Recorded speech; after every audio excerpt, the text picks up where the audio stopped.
One. Hello, everyone. Today we have the second conversation with Professor Peter Riddell, who will talk about exegesis across cultures, reconfiguring Arabic tafsir for Southeast Asian audiences. And then we have Professor Nico Kaptein from the University of Leiden as our discussant, who will provide us with additional comments and feedback on Peter's presentation. Peter Riddell is currently Professorial Research Associate in History at SOAS University of London and Senior Research Fellow of the Australian College of Theology.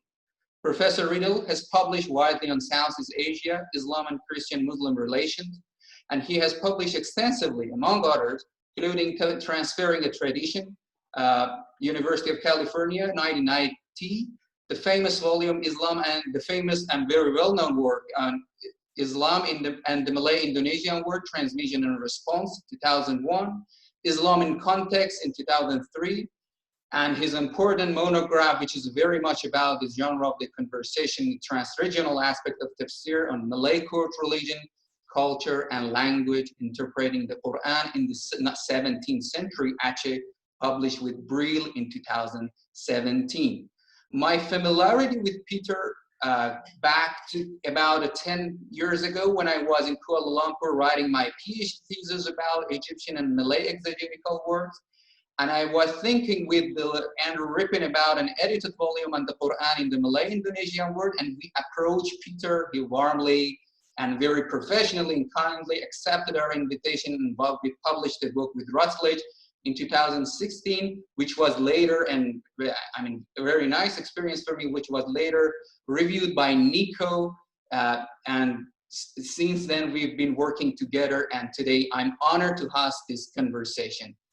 Thank you very much, Peter, for joining us, and yes, let's start. Thank you very much, Majid. It's great to be here, and just before we start, my thanks to Johanna and yourself for having organised this series. I think it's a brilliant initiative that we can gather together so many people from different corners of the world. So well done. Thank you. I take my hat off to you. Thank you very much. Yeah. And today we're going to talk about the transmission of Arabic tafsir to the Malay-Indonesian word. And so the floor is yours, Peter. Okay. Well, let me cut across to my PowerPoint, which will be my focal point. I'm going to just work my way through, and then as we progress through the slides, Majid and I, we will converse as thoughts arise. These conversations are designed to give a chance to share work in progress. So we're not necessarily talking about the finished article here. We're talking about ideas under development, thoughts that are being tested out, new directions that are being sought. And so what I'm doing here is I'm wanting to build on my earlier work, which Majid just summarized for you, to see where it leads, where it takes us. In the past, my earlier studies have tended to be, well, to some extent, synchronic studies. I've looked at a particular work in a particular context. So for my PhD, I looked at the Tafsir by Abdul Rauf, which was written in the late 17th century. And then my most recent book, again, focused on the 17th century. What I want to do now is I'm wanting to do a more diachronic study and say, well, when we look at these individual works from a particular period, what patterns are we noticing across a range of years, a range of decades, a range of centuries? It's important to have the specific studies, but eventually the specific studies inform the broader diachronic studies. So the title of my work, and I'm hoping that one day this will turn into a book, is Exegesis Across Cultures, Reconfiguring Arabic Tafsir for Southeast Asian Audiences. So let me just move on through this. I give credit, by the way, to Professor Anthony Johns, who led me into this area of research back in my early days.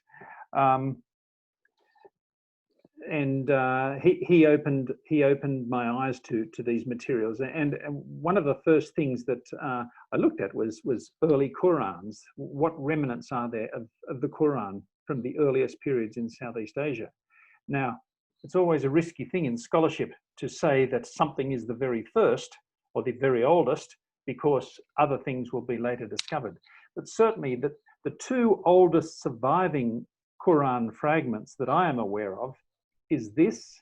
This is a manuscript held in the library of the University of Cambridge, and it contains, it's actually a composite manuscript, but one of the segments of it contains commentary on Surah al-Mujadilah, Surah 58, and you're seeing the first page of that. That dates from around 1600. We know that because the person who obtained the manuscript actually wrote his name in it, and we can date that. So that's very interesting. And the other very early Qur'an, which is a magnificent work, is this manuscript, which is held in the collection of the Rotterdam Municipal Library. You have the catalogue code down the bottom there. And there's an interesting story about this manuscript, because it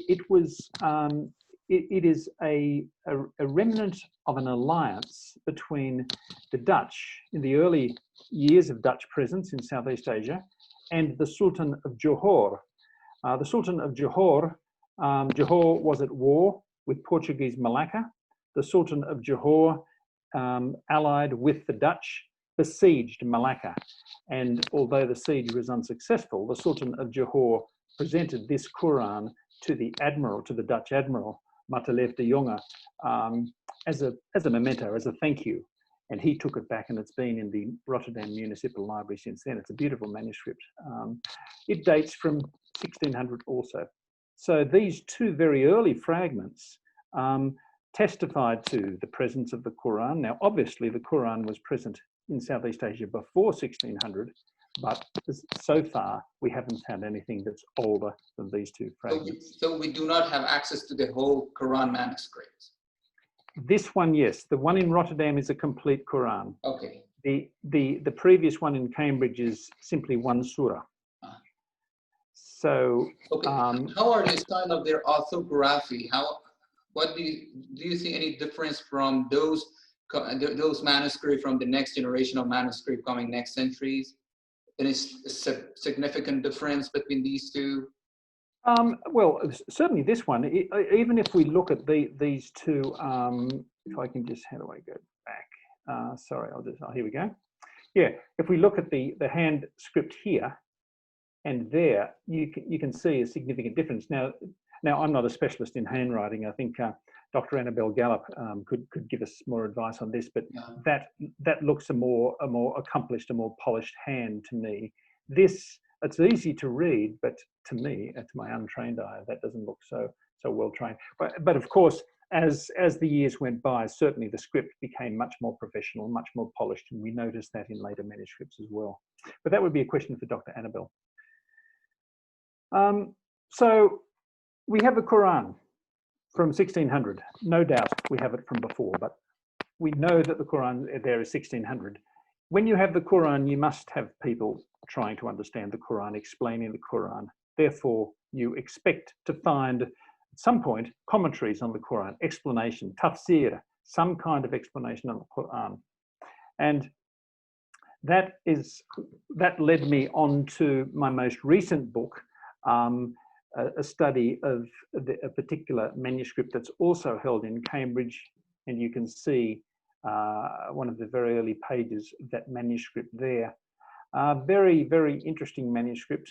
My book was published by Brill in 2017, and this manuscript contains commentary on Surah al-Kahf, Surah 18. Now, this is the very oldest, so far, the oldest example of Quranic exegesis from Southeast Asia. We can ask why Surah al-Kahf? Why not another surah? Why not Surah al-Baqarah or Surah Yusuf or Surah Taha or whatever? That's a conversation that we can have. But what we have left is Surah al-Kahf. Surah al-Kahf is a surah which it's quite significant for all kinds of reasons, but one of its characteristic features is rich narratives, with a rich narrative about the sleepers in the cave. And so this particular commentary develops the narrative in a very creative storytelling kind of way. And in my study of this manuscript, I engaged with its style. I engaged with the method that the commentator used to construct his manuscript, to construct his commentary. And I found that it of course had some words and sections explaining the Qur'an, but it had lots of stories explaining the Qur'an as well. So it tended to be more narrative rather than linguistic or philological or theological. So you mean that the main nature of the Surah Al-Kahf, including many stories, is one of the main reasons encouraging, I mean, the Mufassir to produce this commentary? Yes, yes, indeed. I mean, when we look at a broad range of commentaries of tafsir, you know, there are different styles. Obviously, there are some commentaries that tend to focus more on linguistic matters. There are some commentaries that tend to focus more on philosophical matters. There are some commentaries that depend very heavily on the hadith. They use hadith to explain a Quranic verse. But some commentaries, and this is one, use a story, rich story, to explain Quranic verses. So when in the 9th verse of Surah Al-Kahf, it refers to the sleepers in the cave, it then launches into a multi-page story about the sleepers of the cave. So the Qur'an is effectively explained by storytelling. But very interesting. Is it a sort of hypothesis that we say this commentary probably was larger than this one, but this is what we have today? This is... Yeah, that's a great question, Majid. And here we face the challenge for the historian, don't we? In that, you know, the task of the historian of early materials is that you have only fragmentary evidence. You want to paint a big picture, but you only have a few pieces. So you have to speculate to some extent. And yeah, there's only one copy of this manuscript, so there must have been others. Does that mean that there were other surahs by this commentator or his school that were produced? Quite possibly, but we will never know unless we find a hidden treasure of commentaries from the early period. So Peter, I was thinking that this story, Surah Al-Kahf, or commentaries around this chapter are really popular in the Malay Indonesian world. So still today, many works are printed or printing volumes about Surah Al-Kahf is very popular, common issue in the Malay Indonesian world. So I was always wondering if it can be related to the role of, you know, for example, Alexander the Great in commentaries, or on the other hand, Iskandar Zulkarnain in the history of Malay Indonesia, where would be a reason promoting people to write more about this tafsir. I mean, tafsir production in Malay Indonesia can be very much related to the genre of hikayat, I mean, literature, their own identity, or culture, helping them or improve or encouraging them to approach tafsir. I mean, tafsir is an instrument or vehicle by which Malays can, you know, prove or display their identity, their background. Yes, certainly this commentary, I think stylistically, relates very closely to the hikayat in terms of its dynamic impact on an audience. You can imagine this commentary being used to tell a story to a group of people, just as the hikayat were. That rich story, the imaginative kind of context, these sort of colourful interactions between the people that you find in epic narratives, you're also finding in this commentary. So I think you're right. I think this does bind in nicely with the genre of hikayat in the Malay world. This commentary does. When we get onto Abdul Rauf's commentary, it's a different matter, and we can talk about that later. But you know, I think when we're talking about the period of early 17th century, 1600, we know that hikayats were flourishing at this time. We know that the one surviving example of tafsir was heavily narrative, was rich storytelling. There does clearly seem to be links. Wow. Yep. So moving on, yeah, so that's the first, I think it's the first page of the text. You can see it's nice, it's easy to read. It's the Arabic, the original Qur'an is in red ink there, fully vocalized. The Malay text is in Jawi, it's in black, and it's vocalized up to, I think from memory, the 14th folio, and then the vocalization stops suddenly. Now, one of my tasks in my book was to say, where does it all come from? Where did this commentator get his material? What did he have laid out in front of him that he was using as his sources? And in my book, I argue that he drew on a number of sources. This is a key one, I think, Tafsir al-Baghawi. It's a classical Arabic commentary. It's al-Baghawi died around 1122 in the Gregorian calendar. His tafsir has been published in a number of editions. I have a copy of it. It's in 4 volumes there. And it, like the Malay commentary, is rich in narrative. It has a mixture of material. It includes material on the qira'at, it includes material on linguistics, it includes some hadith, of course, but it's very, very rich in terms of narratives. So it was an obvious candidate for the commentator who wrote the Malay commentary. So Tafsir al-Baghawi, I argue that that is I suppose, the primary source, but it's not the only source.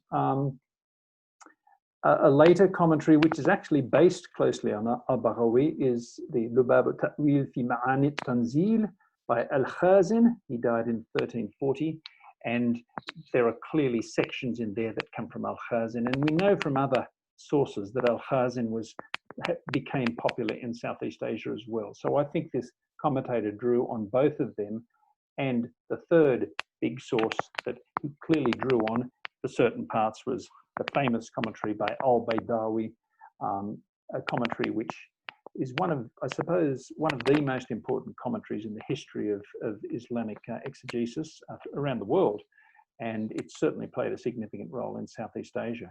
So they're the big three, but that they don't explain every word. And one of the things that interests me in my current project is, if the commentator drew on these 3 works, did he only draw on these 3 works, or did he let his own creativity contribute to the work? And I think he did. And that's the theme that I want to pursue in my next book. Majid, did you want to discuss this or ask a question?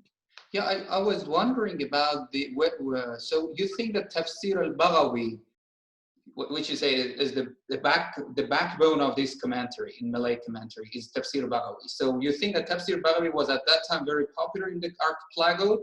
Or my impression, I don't want to say that my statement is accurate, but I'm wondering if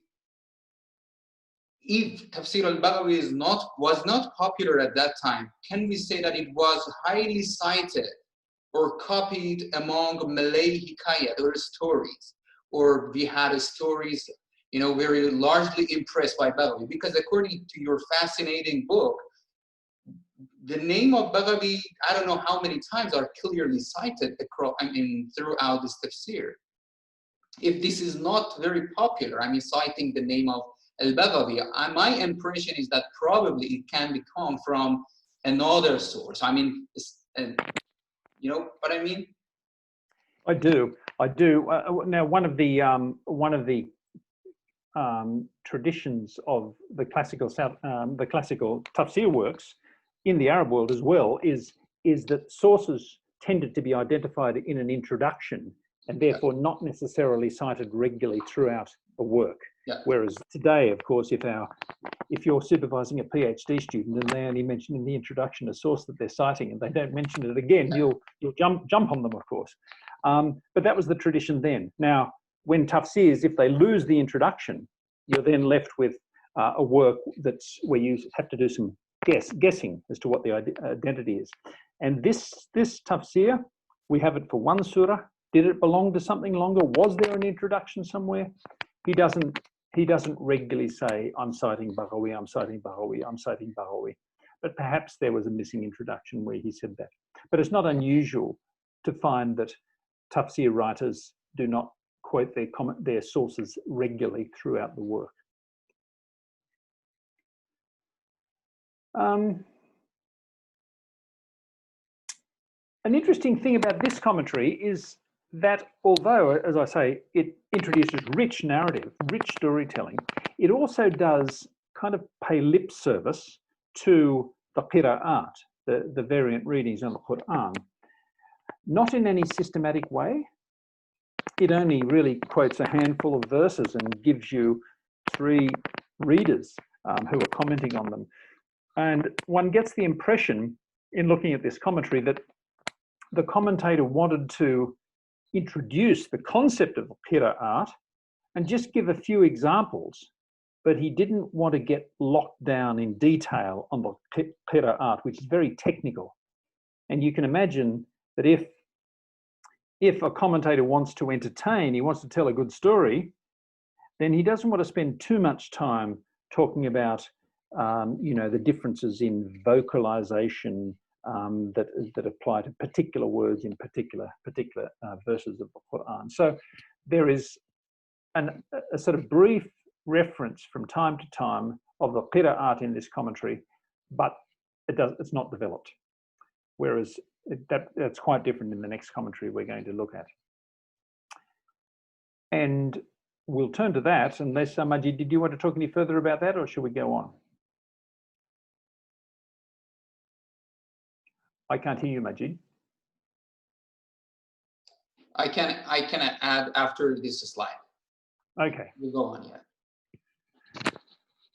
Okay, so we've just briefly summarized my most recent book about the very earliest surviving sample of Quranic commentary in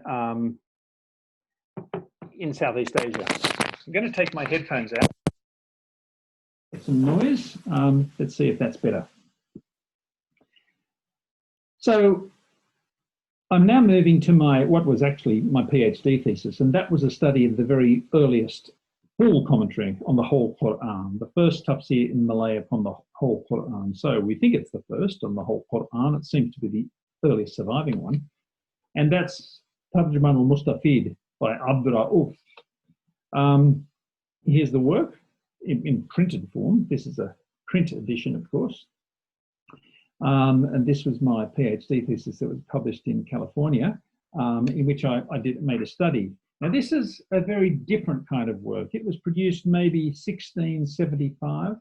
So it was produced at the other end of the 17th century. So we have 2 commentaries, one at the beginning of the 17th century, one at the end of the 17th century. And they are very, very different in nature, in method, in presentation, in style, in architecture, very different indeed. What sources does this commentator use? Well, I dug, I looked closely at the language, I looked closely at certain verses. My PhD focused on Juz 16, which is the end of Surah Al-Kahf, Surah Maryam, and Surah Taha fully. And what I've found was that it seemed to be very closely based on Tafsir al-Jalalayn. My view is that Tafsir al-Jalalayn is possibly the most widely used tafsir throughout the history of Islam right across the world. It's user-friendly, it's not too big, it's not too detailed.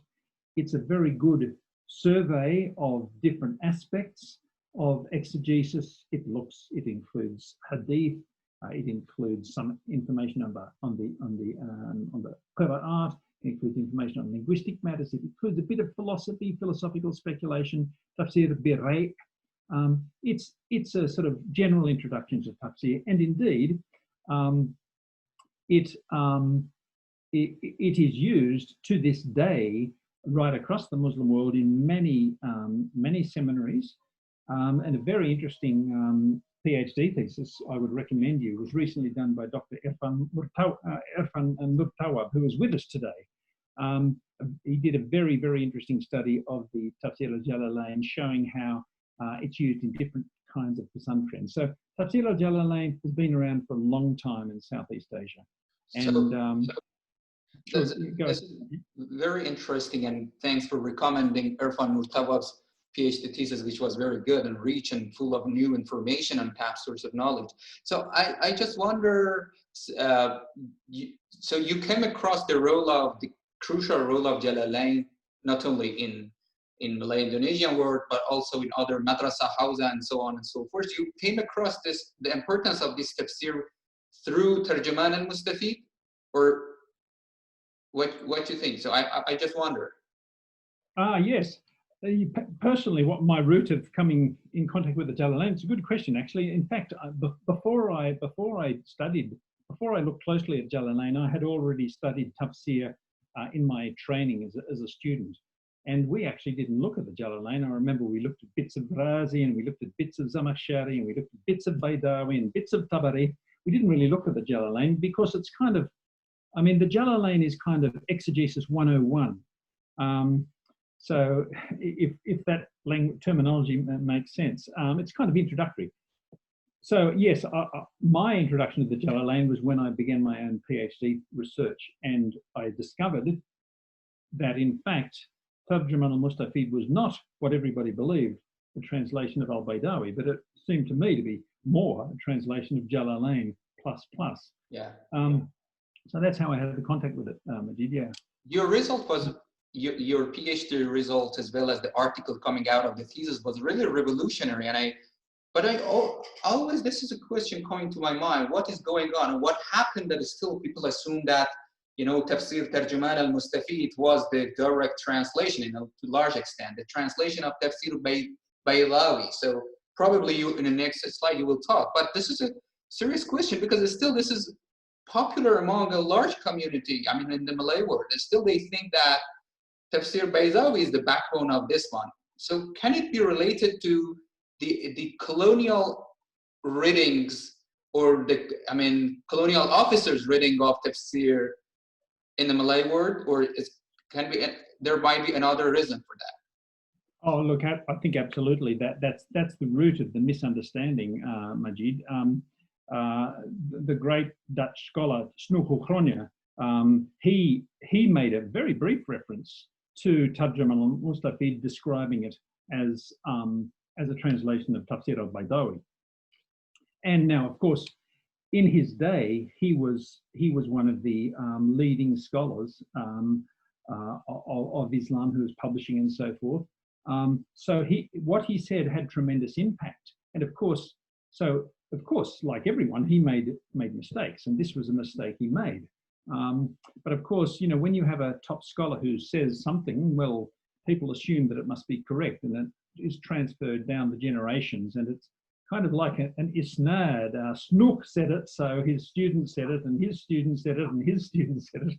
And unfortunately, this isnad went back to an incorrect statement. And his idea apparently was very well received by Muslims too, because after that, the printing industry and the printing of Tafsir and Tarjuman al-Mustafid as a Malay translation, Javi translation of Baydawi became popular in Egypt, that you would say soon. So probably he had a very very good situation among Muslim interlocutors. This is my impression. Yeah, that absolutely. He wasn't just writing his stuff in a non-Muslim vacuum, definitely. I mean, he had extensive contacts with Muslim scholars, very good contacts. He worked very closely with Sayyid Uthman, and also he, extensive contacts in the Middle East. So he had what he said counted in the academy. And I mean, look, to be fair, as I said earlier, he made mistakes. We all make mistakes. A lot of his work was very valuable work, but that was one mistake he made. And as a young, evolving PhD student, I was trying to do what all PhD students do: find something that an earlier scholar had got wrong, and therefore I could grab it and say, "Oh, I know what the true answer is." And Yeah, so I use that as a core part of my argument in my PhD that Tarjuma al-Mustafid was not based on al-Baydawi primarily, but was more based on al-Jalalayn. But it did draw on al-Baydawi. In fact, the other two big sources were Baydawi. There are parts clearly taken from Baydawi, but it's not the primary source. And also, he drew on the Tafsir al-Khazin, which we encountered earlier when we were talking about the Tafsir Surah al-Kahf. And then there are oblique references to this curious extra source, Manafi' al-Qur'an, which is referred to regularly in the introductions to surahs. And there are a number of possible source identities that might have, but I haven't actually, that's work in progress. Somebody needs to actually really nail down what that source is. But they're the four sources named and identified. Named and identified. Again, Jalalayn is not identified clearly as the primary source, but it clearly is. And I think the other thing to mention is that Tarjuma al-Mustafid is actually a composite work. It includes the core, the heart of the commentary, which was Abd Rauf must have done himself, but then it includes additions by his student Dawood Rumi, who added bits drawn from the Qira'at. He added bits drawn from al-Khazin, narrative elements. The elements in there from the Qira'at are much more extensively developed. And this is a question that interested me very greatly in my most recent book. Why did the early commentary just have a few references to Qira'at, but why did the later commentary from the same century have extensive material drawn from Qira'at?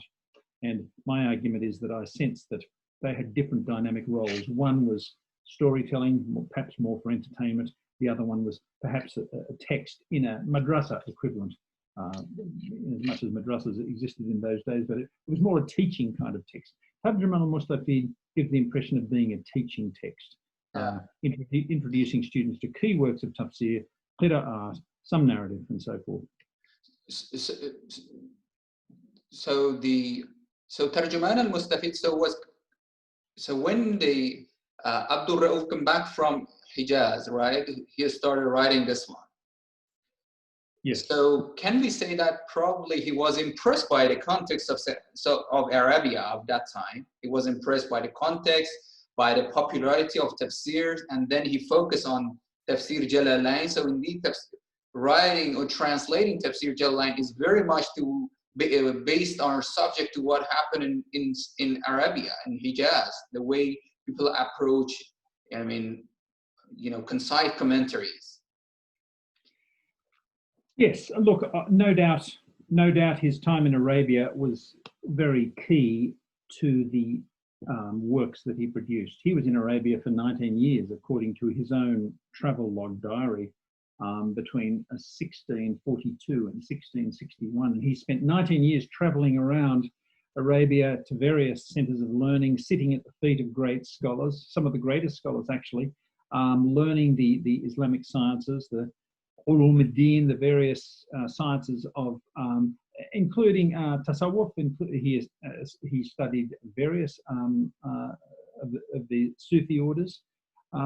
So no doubt that was had considerable significance in shaping the work that he produced. So when he came back, he produced a work which captured the essence of pedagogy, of the training that he had been through, and he was able to transmit that to his students. Whereas the author of the earlier work doesn't seem to have been so concerned with pedagogy, but it seems to me to be more with entertainment. Good story, fun.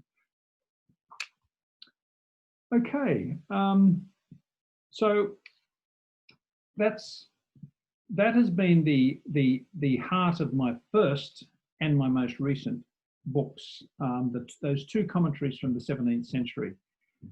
Now, of course, the 17th century is the 17th century. It was a long time ago, and what's noticeable today in the 21st century and throughout the 20th century is that there's been this explosion of tafsir activity in Southeast Asia, in Malaysia, in Indonesia, huge numbers of commentaries and parts of commentaries have been produced.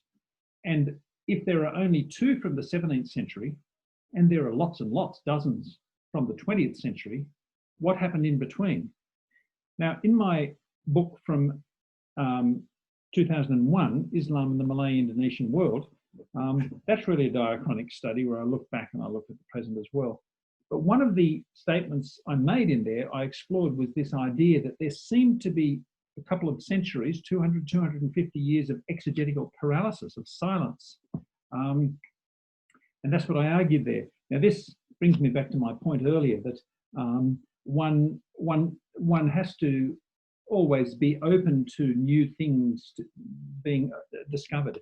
And again, I would refer everybody to a very, very interesting, very important article that was only published a couple of months ago, but again by Dr. Irfan Nur Tawab, published in Indonesian and Malay World, in which he talks about 2 18th century Qur'an manuscripts which carry exegetical material from Banten. Now, I'm not going to say any more about that because I'll leave that to Dr. Irfan to enlighten us. But that's a very important study, and it is showing that, in fact, between the 17th century commentaries and the 20th century mass of commentaries, there was no silence. Things were happening, and there's more work in progress to be done there. I'll just give you a brief list of some references that are coming up.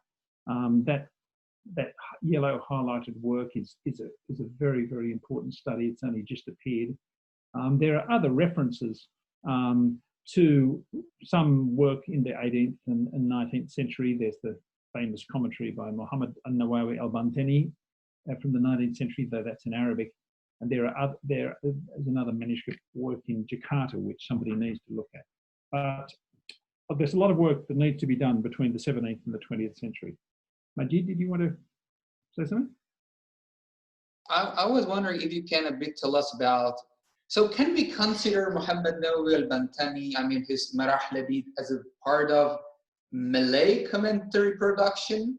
Or no, I don't know where it can be positioned. I mean, should we position it under the canopy of Arabic commentaries in the modern world produced in Arabia? Or can we say that because his background is very much Indonesian, so impressed by Indonesian culture, by Indonesian literature. And on the other hand, he's impressed by modern and reformist movements, what is going on in the Middle East at that time. So how can we, classify his commentary?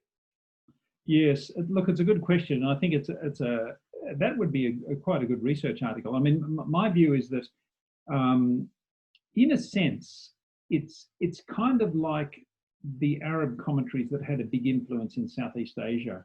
It is in Arabic, as was the Jalalayn. The difference is that the author was from Banten. He was a Malay, broadly Malay, but nevertheless, it is in Arabic. So that means it was certainly inaccessible to lots of Malay speakers.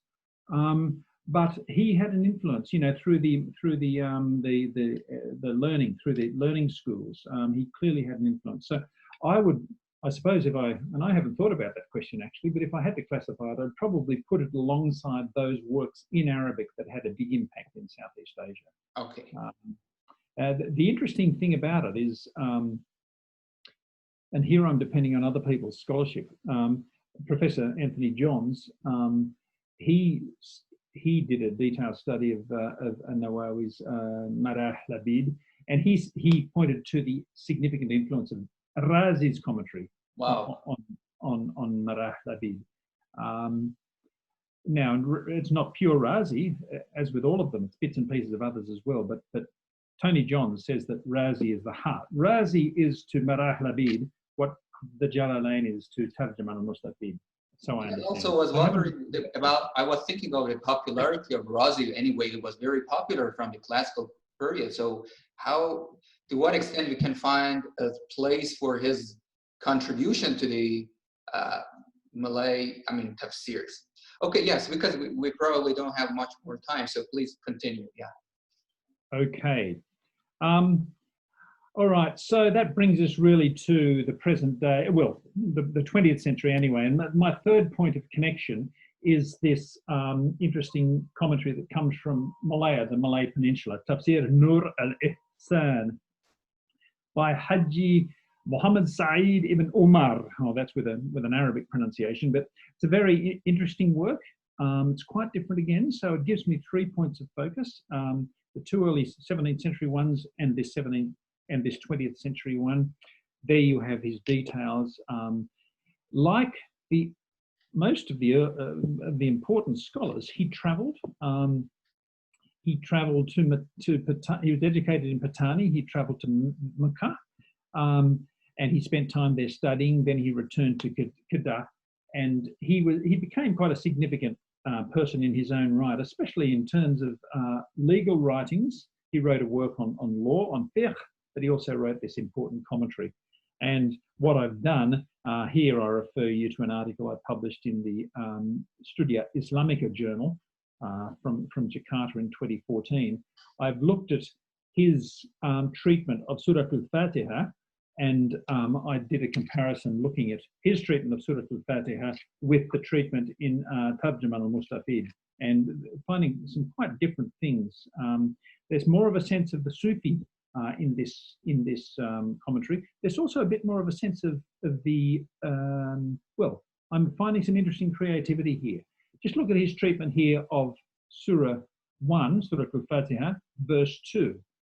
There's the basic, you know, the Qur'an translated as all praise be to Allah, the Lord of the world.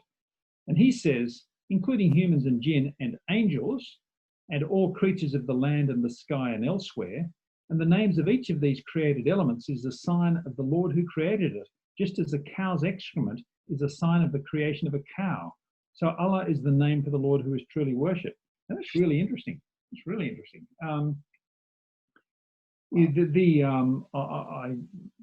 I tried to find out where does this come from, and the bit here, including humans and jinn and angels and all creatures of the land and the sky and elsewhere, that's standard in the classical tafsirs. And the names of each of these created elements is a sign of the Lord who created it. Similarly, you find that in the classical tafsirs, but this bit, just as a cow's excrement is a sign of the creation of a cow, that looks to me like a commentator who's saying, my audience is in Southeast Asia. I need to relate my commentary to a Southeast Asian context. So that's what I'm seeing there. All right. I also look at verse 5 from Surah Al-Fatiha as well. And what's interesting here is to you we give worship, and to you we turn for assistance. And here he's mentioning, in acknowledging your oneness and faith and reverence and hope and sincere worship of you, and in performing dhikr of the tongue and heart, and opening the inner eye and cleansing through it and facing and devoting oneself, etc., etc. So what I'm hearing here are some Sufi resonances, which I didn't get clearly in the two 17th century commentators.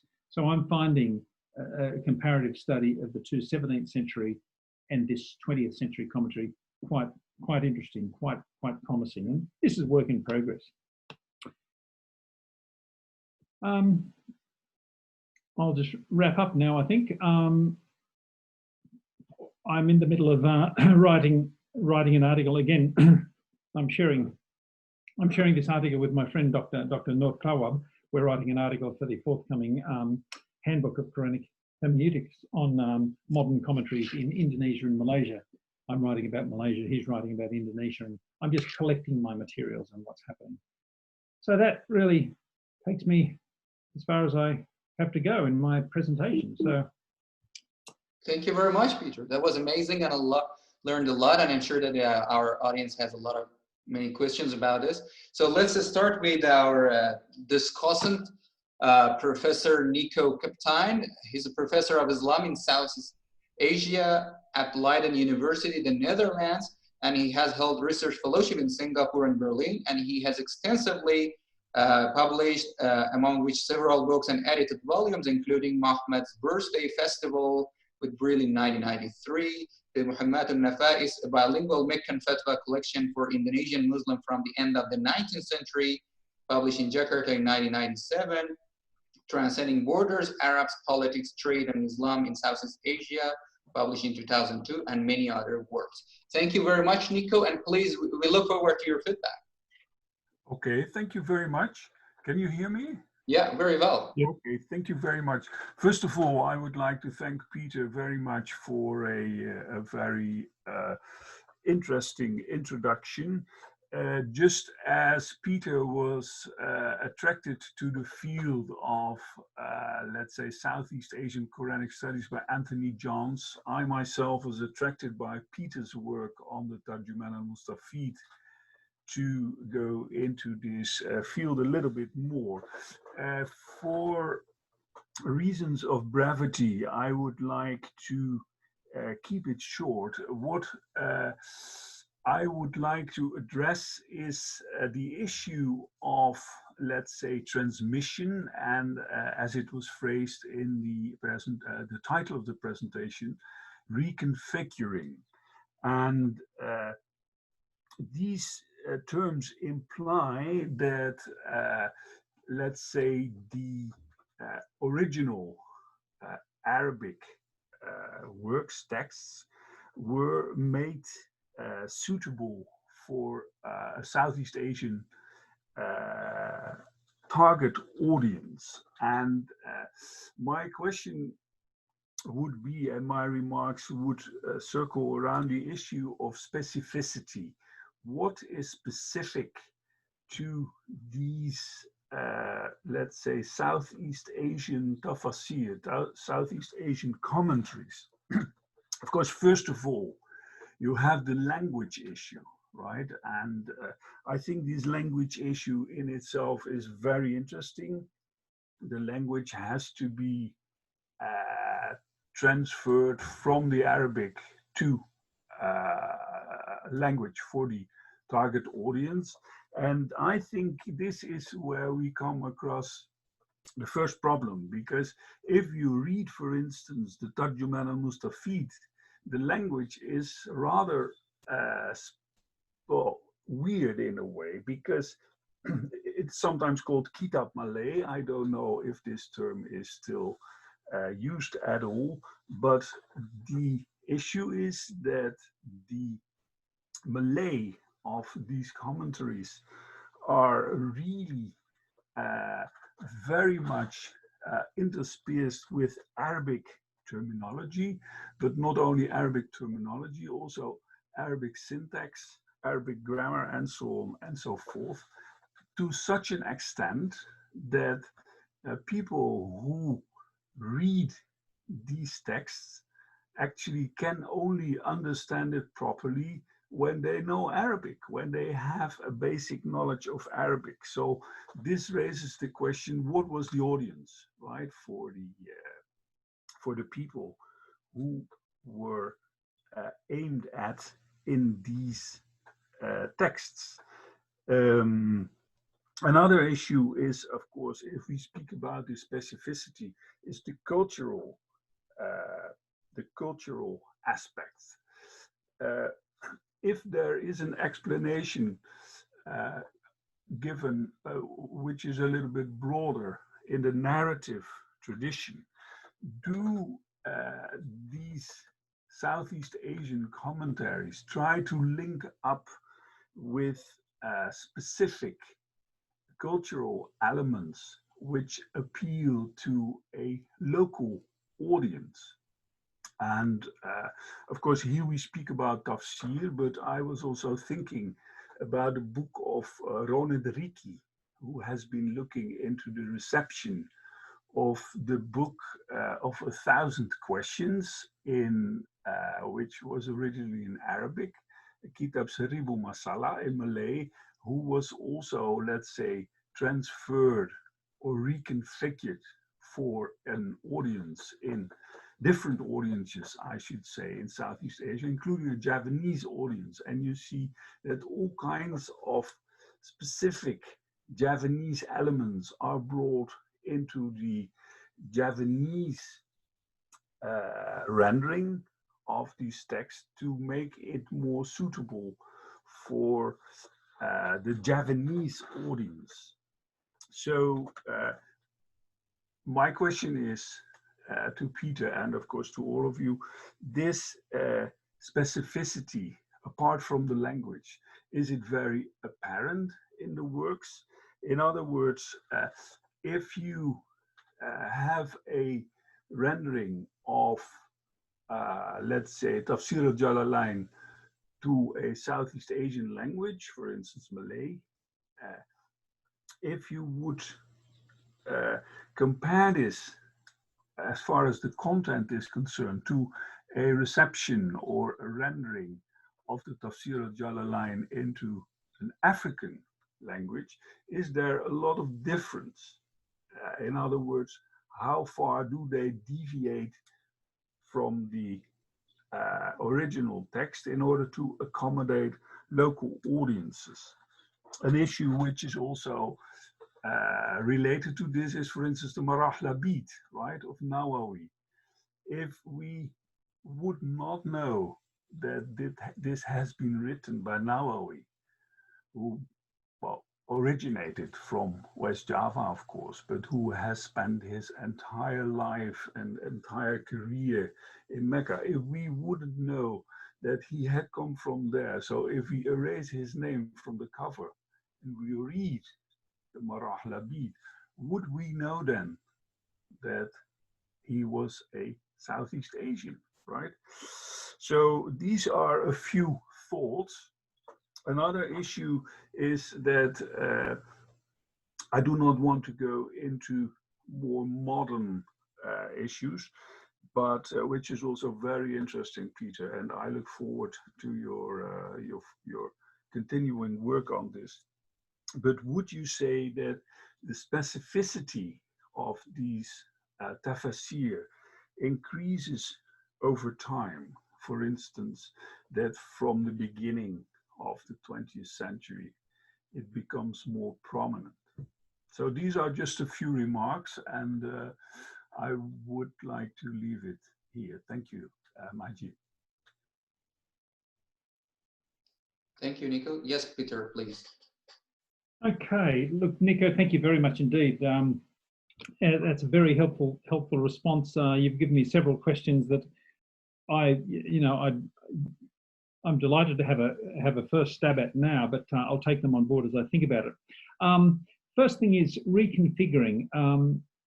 Yes, of course, in reconfiguring can be understood in a number of ways, can't it? It can be deliberately changing something so that it suits a Southeast Asian context, or it can be a process of selection, namely choosing to include X from the original, but not choosing to include Y.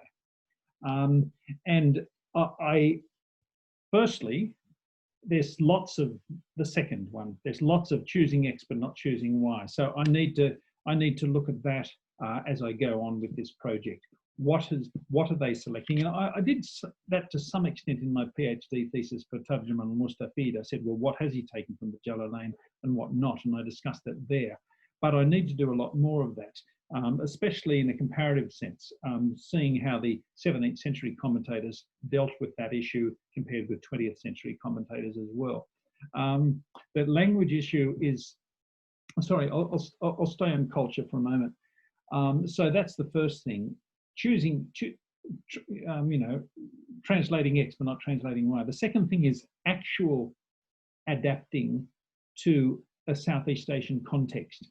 And, my first little bit of evidence was that reference to the cow in the commentary that Sayyid Ibn Umar wrote on Surah al-Fatiha. Another example I included in my paper in the volume that Majid and I edited, this Rutledge volume, and it was quite interesting that when